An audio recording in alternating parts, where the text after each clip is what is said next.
It's February 20th, 2025. This is the Hermetic Hour. I'm your host, Poke Runyon, and tonight we'll narrate an astral journey or flight from Malkuth to Chesed using our soul travel boat, which enables us to fly over the previously traveled 29th path and the Sphere of Netsach, beyond which lies the great wheel of eternity that takes us back through the Astrological Ages to the Times of Atlantis, where we will meet Dagon, the elder god from the stars, who shows us how to open our third eye. This is a magical journey you won't want to miss, so join us and sail the dream skies of the astral.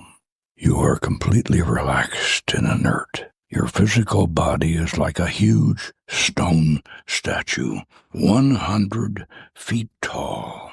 Before you stands the gigantic altar. It is a colossal structure, like a tall city building, with a great flat roof upon which is a round pool of dark water. In this pool floats Kothor's magical boat, ready for us to board. The boat is 30 feet long, with a cockpit large enough to hold us all. The boat's wings are folded now along its ports, and when we are all safely aboard, the wings will spread, and we will be on our way through the great dark mirror. Now, change your focus to the mirror, realizing that it is a window into the vast universe, a portal through which we may pass into realms deep within and far beyond ourselves. It is the gateway to the inner planes, which extend to the furthest reaches of time and space. In the name of the Archangel Zadkiel, I declare that the gateway to the 21st path and the sphere of Chesed is hereby unsealed and open. Now, shift your focus back to the boat and follow my instructions. I will count from 10 down to 1, and as I count, your physical eyes will begin to close, and your physical body will become completely inert. Your tiny spiritual body will come alive within you and become the seat of your consciousness. Your spiritual body is located at the back of your tongue, ready to launch itself out and explore the universe beyond, remembering everything after it returns. Your spiritual body is only 2 inches high, glowing with energy and anxious to be free. 1. Your physical eyelids are very heavy. 2. Your physical body is completely inert. 3. Your consciousness is completely transferred to your spiritual body. 4. Your physical eyelids are half closed now.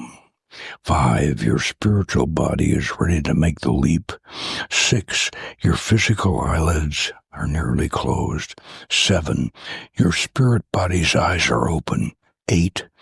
Your spirit body is moving now. 9. Your physical eyelids are closing. 10. Your physical eyes close and your spiritual body flies out of the great rooftop on the altar building, and where we all board the boat and sit together in the cockpit. The boat spreads its wings and lifts out of the pool and flies off toward the great dark mirror, and we fly through the portal and on into the vast starry night sky of the Yetzirah realm. Down below, we see the shimmering path of the moon, illuminating the coral reef, where we recall is the domain of the Undines, and on ahead of us looms the sinister island of the Dark Mother. We fly over this dismal place and on toward the shining emerald beacon on the temple of Astarte on the beautiful island of Netsach. We fly on over the lovely gardens and meadows of the fertile realm of the goddess, and ahead of us lies a small, rocky, barren island with nothing beyond but a vast, nighted seascape stretching out to the dark horizon to the end of the world. Our winged boat circles down and lands on the barren island.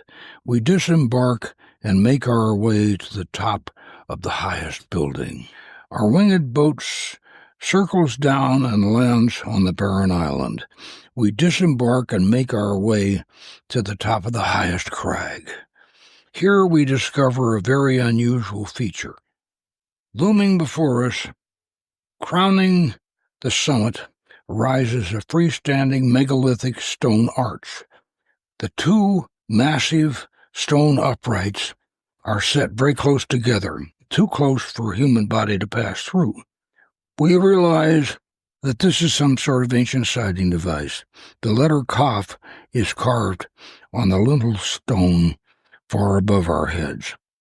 Looking out at the endless sweep of the nighted horizon, we see a vast, star-scattered vault of the heavens, etched more clearly than we have ever beheld it before. The constellations of the zodiac are clearly visible.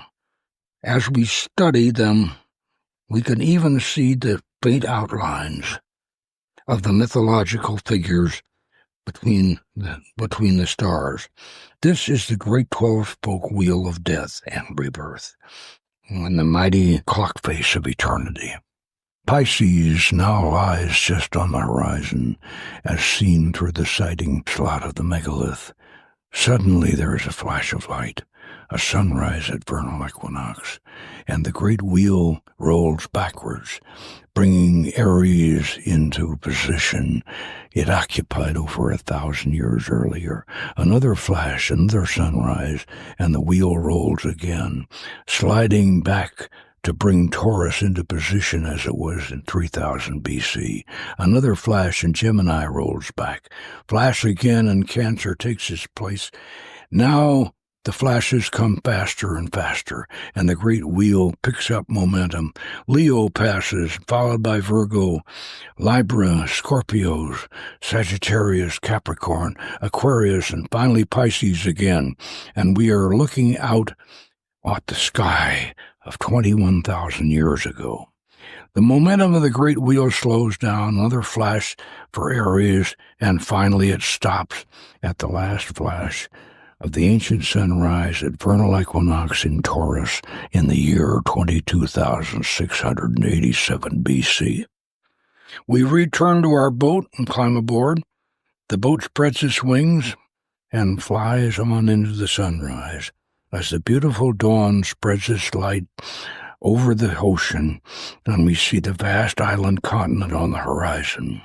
As we approach this landmass, we see the distant shimmer of a great city on the seacoast. The rising sun reflects on the dome sheathed with ruddy metal and surmounted with dazzling crystals. The city is laid out in a series of concentric rings, which we see are actually water-filled canals, over which 4 great causeways form an equilateral cross, like the arms of a compass rose. Great towered bridges rise at the north, south, east, and west gates of the city. We land in the great courtyard of the temple and dismount from our boat. We are met by a priestess and a priest of Poseidon. Both wear simple but elegant white robes. They are gentle and friendly people, welcoming us more warmly. "You are here to meet the elder," they ask us. We answer yes, and they conduct us up the steps and into the temple's vast, high-ceilinged interior. The huge statue of Poseidon looms over us, god of the waters. He sits on a huge seashell throne holding a great trident upright. We notice that the statue's 2 eyes are open, but his third eye on his forehead is closed. We are taken through a doorway, through his feet, and we begin to ascend a spiral staircase that winds its way up and around the spine of the god. The stairway is illuminated by the colored glow of each of Poseidon's psychic centers as we climb upward, past the amethystine violet of Yesod, the fire opal orange of Hod, the emerald green of Netsach, the golden yellow of Tippereth, the ruby red of Geburah, and on upward to the sapphire blue of Chesed. We enter the vaulted interior of Poseidon's head, and through the windows of his eyes we look out on the nave of the temple and the city beyond. Beyond and between his eyes there is another portal covered by a curtain. Looking toward the back of the chamber, we see a pool of clear water lit by glowing blue lights. As we gaze into the depths, we see the submerged form of a strange and yet beautiful being, an amphibian from another world. The creature swims gracefully up towards us and emerges, confronting us with eyes so wise and penetrating that we are almost embarrassed to meet his stare. And yet there is nothing fearful or intimidating in the thoughts that he projects into our minds. I am the elder, the being tells us. I am the last of my kind. When I pass on, I will live within you. For my home world has vanished, and I took refuge here, and I will reincarnate here. I am the teacher, the one called Oannes, Dagon, Vishnu, and Capricorn. If you will turn and face the curtain, I will instruct you and give you my gift. We turn and stand before the curtained portal. Dagon speaks to us in our minds. You are here in your spirit bodies, and so we will do this in spirit form. Place your spirit hands together in the prayer mudra.